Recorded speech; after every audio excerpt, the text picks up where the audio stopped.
Salut tout le monde. Ceci est la chaîne Encyclopédie.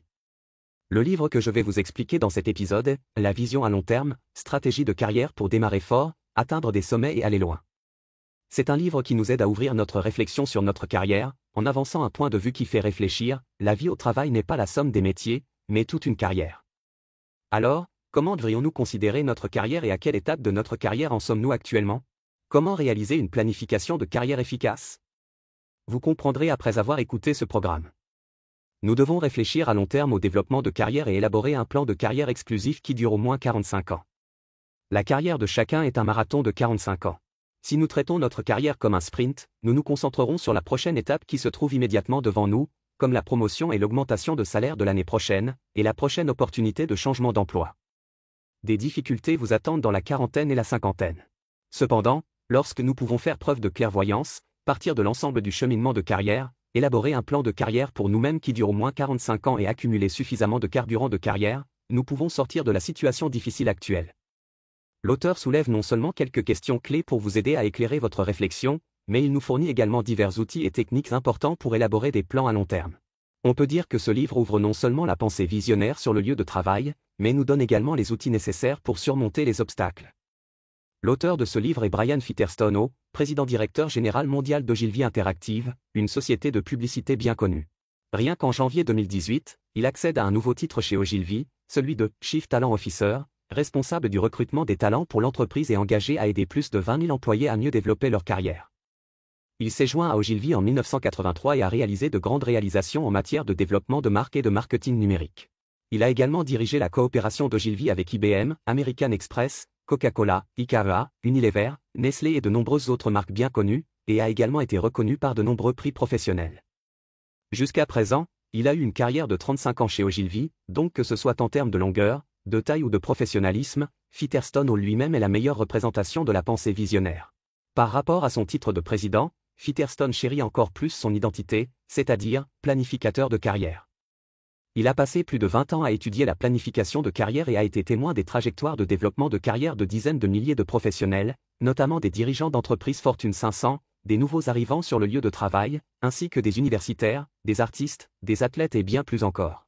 Il a donné des conférences sur sa carrière pendant plus de 10 ans à l'université de Yale, au MIT, à l'université Harvard, à l'université Columbia et dans de nombreuses autres universités renommées, et a été largement salué. Ses articles sur la planification de carrière ont été largement diffusés et republiés sur des médias étrangers et des plateformes sociales bien connues telles que Fast Company, LinkedIn et Twitter. La réflexion prévoyante sur la carrière proposée dans ce livre est l'essence de ces décennies de développement personnel sur le lieu de travail et d'aide aux autres à s'élever. On peut dire que toutes ces expériences précieuses ont résisté à l'épreuve du temps et de la pratique. Avant d'entrer dans l'interprétation de ce problème, faisons d'abord un petit test pour voir ce que vous savez de la pensée visionnaire sur le lieu de travail. La question est la suivante, selon vous, combien de personnes devraient avoir un impact indélébile sur votre carrière dans votre réseau? Je vous propose 3 options, à savoir, 1. Plus il y en a, mieux c'est, 2. 5 à 10, 3. Pas plus de 5. La réponse à cette question vous sera révélée lors de l'interprétation de ce numéro. Ensuite, ce livre sera interprété sous 3 aspects. Le premier aspect concerne les 3 grandes étapes de carrière, le deuxième aspect concerne les 3 carburants du lieu de travail, le troisième aspect concerne la manière de faire bon usage de votre temps. Première partie. Expliquons d'abord le premier aspect, les 3 grandes étapes de carrière. L'auteur estime que la plupart des gens ne parviennent pas à bien gérer leur carrière, non pas à cause de problèmes de capacité, mais à cause d'un manque de prévoyance dans les concepts du lieu de travail. De nombreuses personnes considèrent leur carrière comme un sprint, limitant leur attention aux avantages du travail et au salaire qu'ils peuvent obtenir la prochaine fois qu'ils changent d'emploi. Mais en réalité, la carrière de la plupart des gens est un marathon qui dure environ 40 ou 50 ans. Vous pouvez faire le calcul et prendre l'âge auquel vous souhaitez prendre votre retraite, comme 60 ou 90 ans comme Buffett, et soustraire votre âge actuel, qui correspond au reste de votre carrière. Dans les marathons en milieu de travail, les coureurs qui se démarquent sont souvent ceux qui peuvent voir la situation globale. Ils ont non seulement une vision clairvoyante en matière de stratégie de travail, mais peuvent également adopter des stratégies tactiques correspondantes pour différentes étapes, en utilisant différentes méthodes au début et au milieu. Et les dernières étapes de leur carrière, rythmer et enfin terminer la course en beauté. L'auteur estime que l'on peut diviser notre carrière en 3 grandes étapes, chacune d'elles durant environ 15 ans. La première étape de carrière correspond aux 15 premières années suivant l'entrée sur le marché du travail. Au cours de cette première phase, vous devez concentrer votre énergie sur la recherche et le développement de votre point idéal de carrière. Quelle est la zone douce? Il fait référence à l'intersection de 3 domaines, ce que vous aimez, ce dans quoi vous êtes doué, et ce dont la société a besoin. Lorsqu'on débute, c'est le moment de trouver ses atouts et sa passion, c'est aussi le moment d'instaurer de bonnes habitudes de travail, et c'est aussi une étape importante pour poser des bases solides pour les 2 étapes suivantes. Je vais vous parler de moi. Je travaille dans le monde du travail depuis plus de 20 ans. Quand j'avais 20 ans et encore au début de ma carrière, j'ai discuté un jour avec l'ancien président de la maison d'édition de l'enseignement supérieur. Il m'a suggéré, même si vous maintenant, vous êtes bien connu dans l'industrie, mais devriez-vous essayer davantage avant l'âge de 30 ans pour trouver ce que vous aimez vraiment, comme l'a suggéré le président de General Motors, Sloan? Je me souviens avoir dit très fermement à l'ancien président, je me sens très chanceux, j'ai trouvé mon destin tout d'un coup. J'aime juste l'industrie de la diffusion de contenu. Bien sûr, la plupart des gens n'auront peut-être pas autant de chance que moi, et la période d'essai et d'erreur de la première étape peut être légèrement plus longue.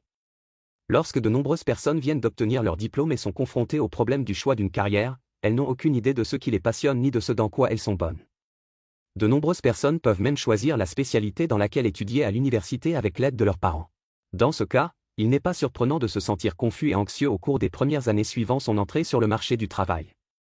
Si vous êtes dans cette situation maintenant, je tiens à vous dire, le meilleur moment pour planter un arbre était peut-être il y a 10 ans, mais le prochain meilleur moment est maintenant.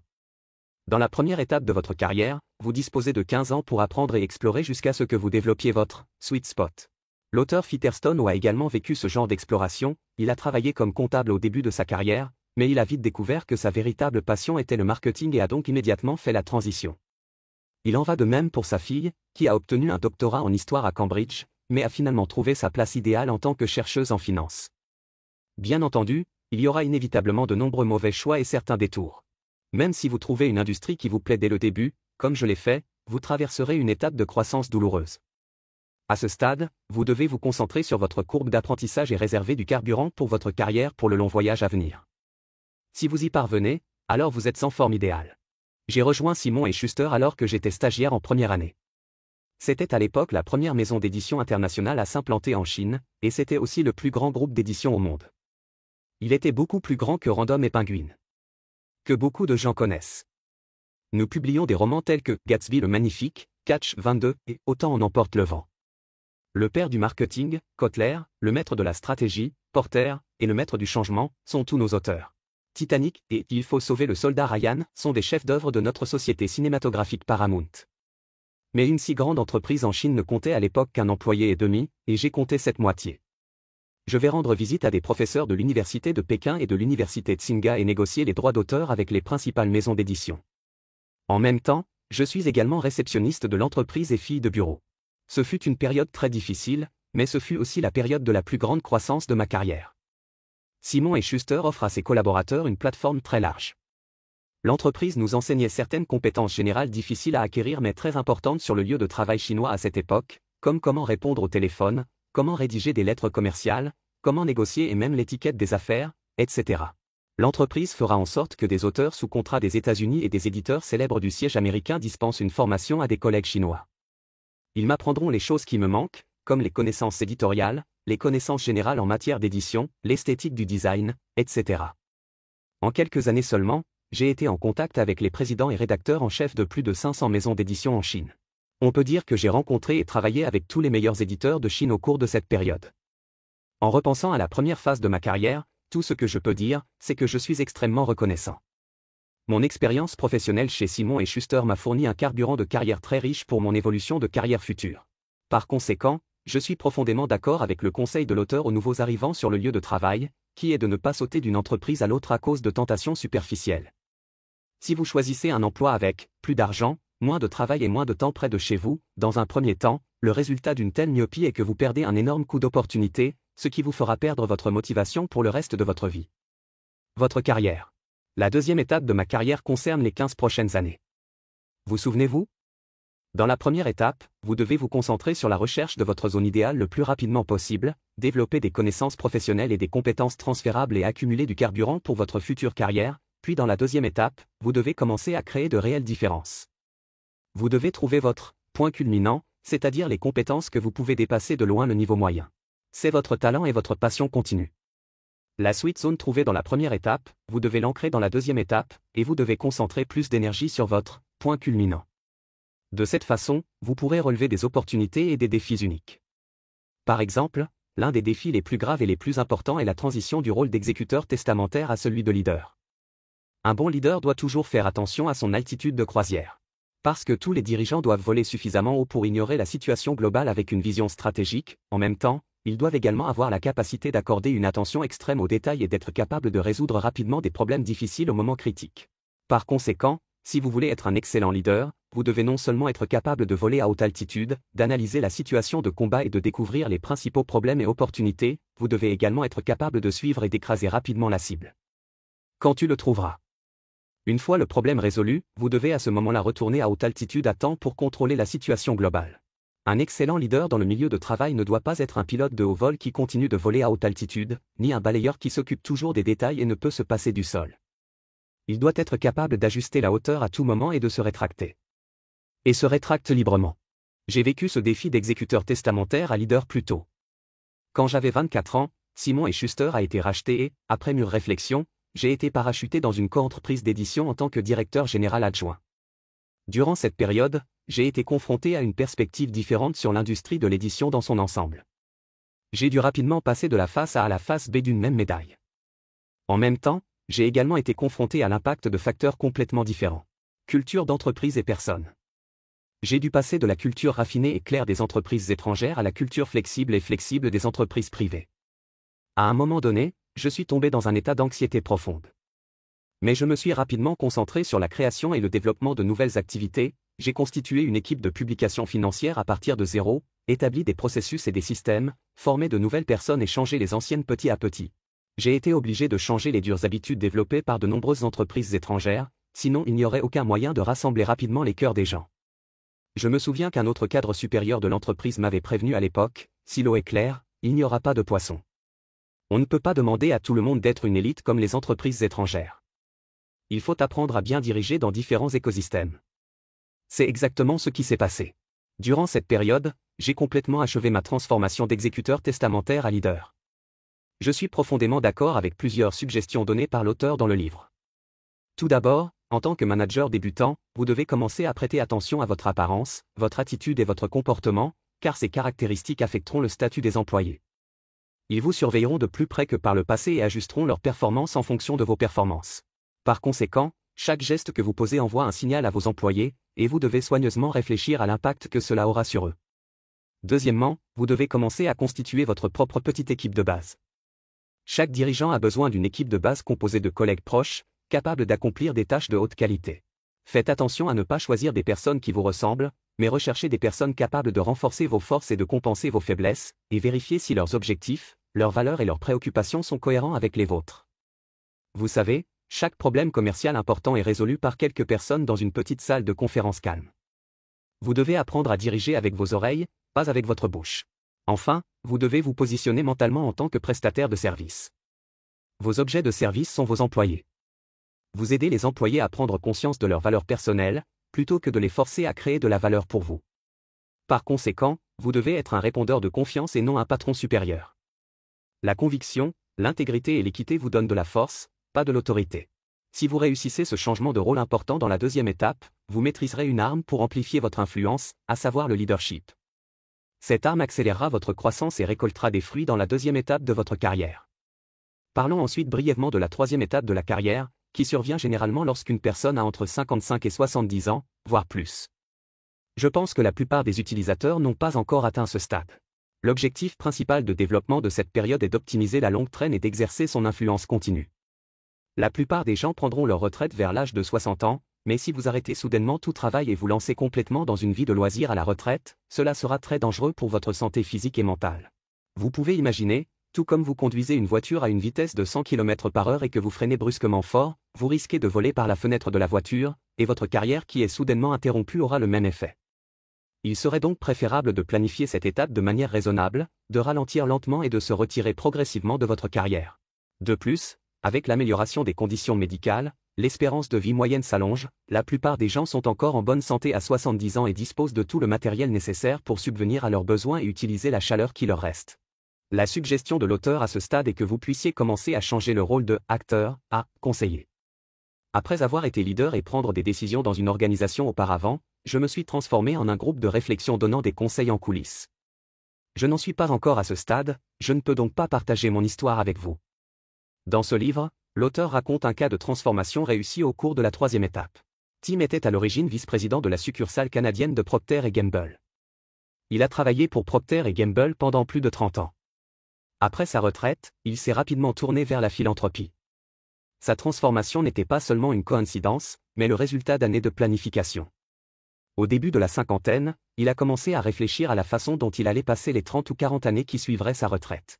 Il a fait de nombreuses tentatives significatives, et ce n'est que lorsqu'il a participé à une activité de financement à grande échelle qu'il a senti qu'il avait trouvé sa voie après sa retraite. Il a estimé que ce travail était fait sur mesure pour lui. Ses années d'expérience professionnelle chez P&G lui ont appris à collecter suffisamment d'argent pour un projet. Dans ce nouveau métier, toutes ses compétences sont mises à profit. Ainsi, même si Tim a officiellement pris sa retraite, il sera toujours plein d'énergie et consacrera au moins 35 heures par semaine à sa nouvelle entreprise. On peut dire que la 3e étape de votre carrière est une étape où vous obtenez un bonheur durable et une vie prospère. Votre dévouement et votre partage amélioreront votre évaluation globale et le sens de votre carrière. Ce qui précède est le premier aspect que nous vous expliquons, comment utiliser la réflexion prospective pour planifier les 3 étapes d'une carrière. La seconde partie est le deuxième aspect du livre, les 3 carburants du lieu de travail nécessaires à une carrière. L'auteur estime qu'une carrière véritablement réussie et durable dépend du carburant du lieu de travail. Une stratégie de carrière intelligente devrait consister à accumuler suffisamment de carburant tout au long de votre carrière, à renouveler constamment ce carburant, puis à le consommer judicieusement. Il divise le carburant du lieu de travail en 3 types, les compétences transférables, les expériences significatives et les relations durables. Commençons par le premier type de carburant sur le lieu de travail, les compétences transférables. Les compétences transférables font référence à la capacité de base à résoudre les problèmes liés au processus de travail. Par exemple, les capacités de résolution de problèmes, les capacités de communication et de persuasion, la capacité d'aider et de demander de l'aide, la capacité d'attirer des talents, l'intelligence émotionnelle, etc. Ces compétences ne sont pas seulement les connaissances techniques et la terminologie du secteur qui vous aideront à accomplir le travail qui vous attend, mais elles sont également ce sur quoi vous pouvez compter lorsque vous passez d'un emploi à un autre, d'une entreprise à une autre, ou même d'une entreprise à l'autre. Industrie à une autre. Si vous êtes nouveau sur le lieu de travail, vous devez vous demander quelle est votre capacité à résoudre des problèmes. Cette question semble simple, mais c'est souvent ce qui manque le plus aux jeunes de la première étape. La plupart des problèmes sur le lieu de travail n'ont pas de réponse standard. Pouvez-vous trouver le problème, l'analyser et formuler une solution sans l'aide d'un mentor? Allez-vous non seulement élaborer un plan pour un problème, mais également préparer un plan alternatif pour les urgences? Si vous n'êtes pas un nouveau venu sur le marché du travail et que vous avez déjà établi votre propre position dans un secteur spécifique, vous devez à ce moment-là vous demander dans quelle mesure vous êtes attractif pour les talents. Il s'agit d'une autre compétence transférable. La réussite personnelle est la même que la réussite d'une entreprise. Le nombre de talents exceptionnels que vous pouvez attirer et leur donner envie de travailler pour vous détermine fondamentalement jusqu'où ira votre carrière. Si vous êtes maintenant un dirigeant de niveau intermédiaire dans une entreprise, vous pouvez alors vous demander, si vous deviez démarrer une nouvelle entreprise, combien de personnes suivraient vos traces sans hésitation? La réponse à cette question fictive peut vous aider, dans une certaine mesure, à examiner votre attirance pour les talents. Parlons ensuite du deuxième type de carburant sur le lieu de travail, une expérience significative. Les expériences significatives constituent une partie importante de votre écosystème de carrière. La diversité de l'expérience historique fera de vous un talent complet et vous aidera à bâtir une carrière plus stable. La biologie nous apprend qu'un certain degré de diversité génétique, voire de mutation génétique, peut créer des espèces plus propices à la survie. De la même manière, un milieu de travail hybride, doté d'une riche expérience sera plus compétitif et plus résistant au risque qu'un milieu de travail de race pure, qui a toujours fait une seule chose. Lorsque l'auteur interviewe des employés d'Ogilvy, il attache une grande importance à la diversité des expériences de travail du candidat afin d'examiner la diversité des capacités d'une personne. Il pense que ces personnes ont tendance à être adaptables et flexibles.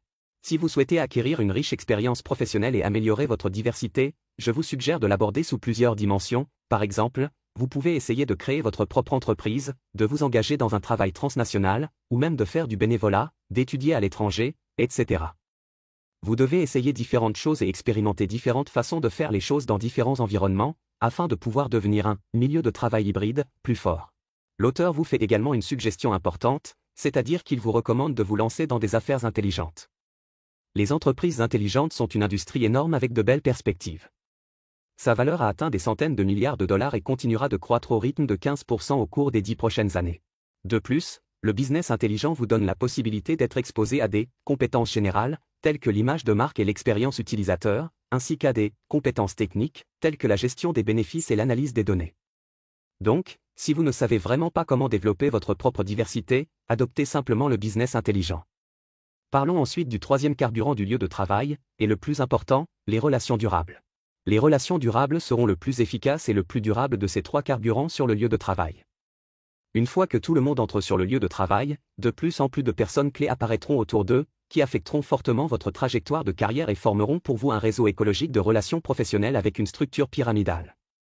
Cette pyramide est divisée en 5 niveaux, de bas en haut: contact, équipe d'experts, collègues clés, supporters et vous-même. Les contacts se situent au bas de la pyramide et constituent la relation durable la moins précieuse. Ces personnes figurent peut-être dans votre carnet d'adresses depuis longtemps, mais leur impact sur vous est très faible. L'auteur qualifie ce type de relation qui n'a pas de lien profond et qui ne comporte que des coordonnées mutuelles de carburant de travail non modifié. Je pense que cette métaphore est très appropriée.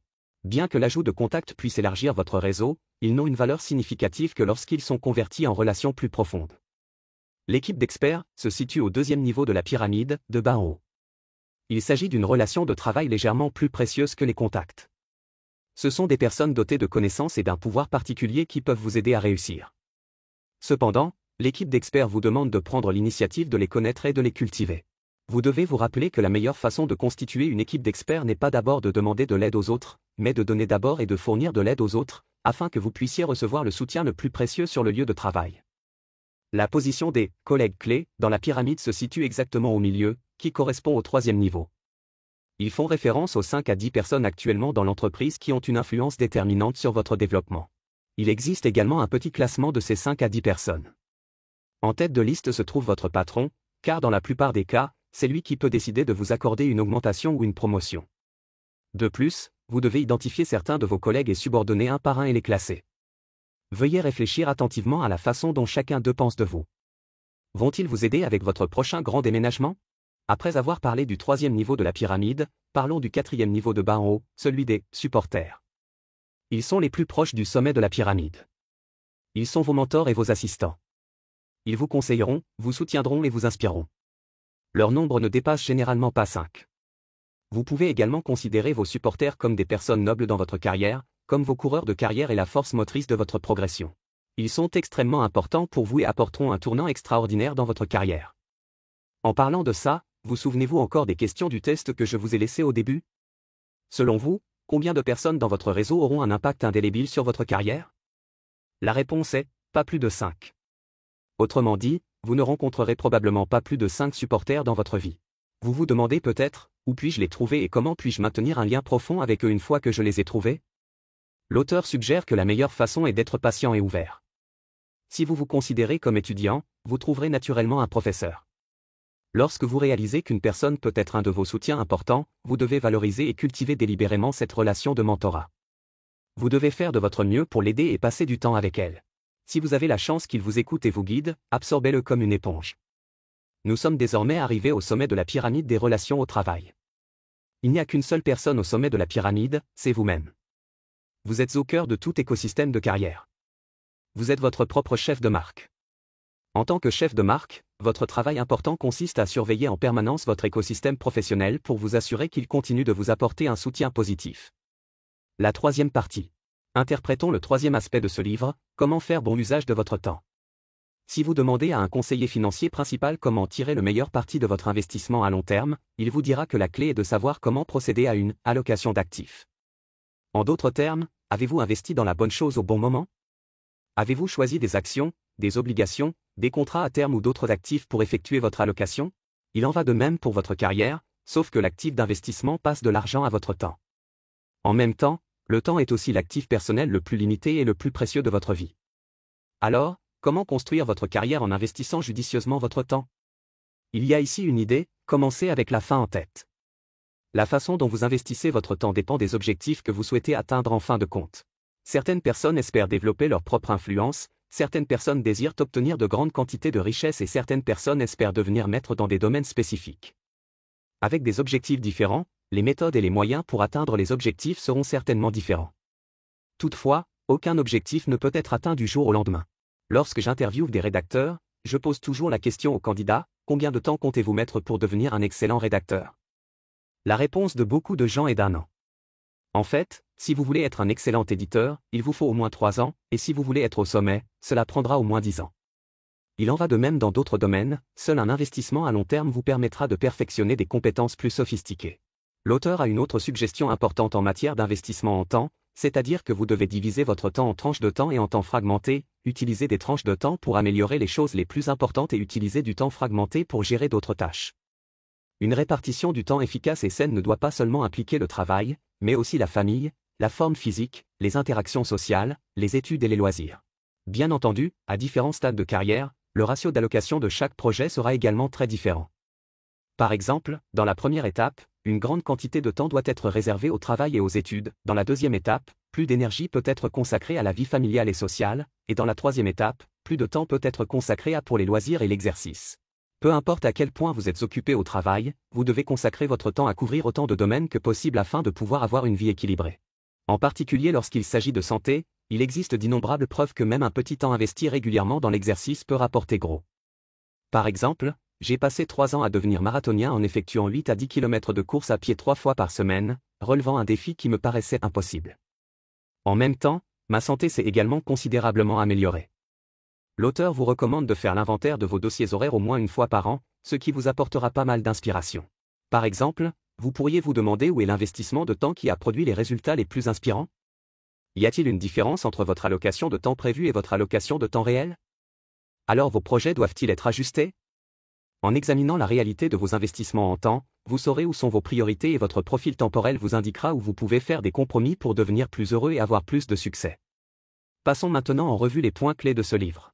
Le premier aspect explique les 3 grandes étapes de carrière. Nous avons dit qu'une carrière est un marathon qui dure 40 ou 50 ans, elle peut être divisée en 3 étapes, chaque étape dure 15 ans et correspond à différentes stratégies de développement. Dans la première étape, vous devez trouver le point idéal de votre carrière, vous concentrer sur l'apprentissage des compétences, accumuler de l'expérience et jeter les bases de votre future carrière. Dans la deuxième étape, vous devez ancrer votre point culminant et élargir votre point idéal. Dans la troisième étape, vous devez vous concentrer sur la planification d'une carrière durable, ralentir raisonnablement et améliorer votre sens professionnel. Le deuxième aspect explique les 3 types de carburant sur le lieu de travail. Ce sont des compétences transférables, des expériences significatives et des relations durables. Parmi elles, les relations durables sont ce sur quoi vous devez vous concentrer le plus sur l'accumulation et la gestion. Le carburant sur le lieu de travail est essentiel à toutes les périodes de votre carrière. Dans la première étape, vous devez l'accumuler, dans la deuxième étape, vous devez l'utiliser, et dans la troisième étape, vous devez le mettre à jour et le maintenir. Le troisième aspect est la manière d'allouer votre patrimoine temps. Quel que soit votre talent, il faut 10 000, voire 100 000 heures de pratique pour maîtriser n'importe quel domaine de la vie. Ce n'est qu'en répartissant rationnellement vos grandes périodes de temps et votre temps fragmenté que vous pourrez avoir une carrière et une vie plus équilibrées. La carrière n'est qu'une partie du puzzle de la vie. Non seulement vous devez poursuivre un travail que vous aimez, mais vous devez également construire une vie que vous aimez. Le temps est l'actif personnel le plus limité dont vous disposez. Là où vous l'investissez, vous obtiendrez ce que vous obtenez. Enfin, quelques suggestions. Si vous décidez de lire ce livre vous-même, vous constaterez que l'auteur vous a remis un outil d'évaluation très riche et important pour votre évolution de carrière, comme un inventaire de 3 carburants en milieu de travail, un formulaire annuel d'évaluation de la valeur de carrière, un tableau de bord d'investissement en temps, etc. Attendez. Grâce à ces outils, vous pouvez effectuer une évaluation étape par étape de votre statut de carrière. Après avoir lu l'intégralité du livre, vous obtiendrez un guide de planification de carrière clair, vous aurez une vision prospective de votre carrière et vous pourrez facilement personnaliser un plan de carrière exclusif pour vous-même. C'est la fin de ce programme, quelles sont vos différentes opinions à ce sujet? Bienvenue à laisser un message pour discuter avec tout le monde. Et, si vous aimez notre chaîne, abonnez-vous à nous. Ah, n'oubliez pas de l'aimer.